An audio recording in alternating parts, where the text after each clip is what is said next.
গ্রাম পঞ্চায়েত নির্বাচনকে কেন্দ্র করে প্রতিহিংসার আগুনে পুড়ে ছাই 4টি দোকান। ঘটনাটি ঘটেছে শুক্রবার গভীর রাতে হীরাছড়া বাজারে। শুক্রবার গভীর রাতে হীরাছড়া বাজারে প্রায় 4টি দোকানে আগুন লাগিয়ে পুড়িয়ে ফেলে দুষ্কৃতীরা। জানা গেছে, শুক্রবার গভীর রাতে দুষ্কৃতীরা হীরাছড়া বাজারে কেরোসিন ঢেলে 4টি দোকানে আগুন ধরিয়ে দেয়, যার ফলে সম্পূর্ণভাবে 4টি দোকান আগুনে পুড়ে ছাই হয়ে যায়। অগ্নি নির্বাপক দপ্তরে খবর দিলে ঘটনাস্থলে ছুটে আসে অগ্নি নির্বাপক দপ্তরের কর্মীরা। তারা এসে আগুন নিয়ন্ত্রণে আনার পূর্বেই 4টি দোকান পুড়ে যায়। খবর পেয়ে ঘটনাস্থলে ছুটে আসে ইরানি থানার বিশাল পুলিশ ও টিএসআর বাহিনী। ইমরান আলী নামে এক দোকানদার জানান, তিনি এই এলাকায় দীর্ঘ কয়েক বছর ধরে দোকান দিয়ে আসছেন। এই দোকানের মাধ্যমে ব্যবসা করে তিনি সংসারের প্রতিপালন করে আসছেন।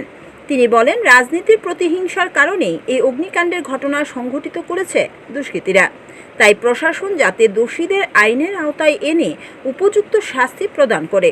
এই ঘটনাকে কেন্দ্র করে হীরাছড়া এলাকায় তীব্র উত্তেজনা বিরাজ করছে।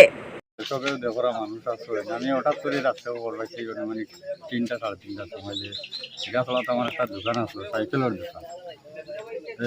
আমার কাছে খারাপ ফোন দিছে যে তোমার দোকানটা আগুনে জ্বলে। আমার বাড়ি একটু দূরই, আমি আইতে যাচ্ছি যে আইয়া ফায়ার ব্রিগেড কেন ফায়ার ব্রিগেডে নিমাইছে, তবে নিমাইয়া কোনো ফায়দা হয়েছে না। আমার মানে কিচ্ছু বার করতে পারছি না, সম্পূর্ণ জিনিস জ্বলে গেছে।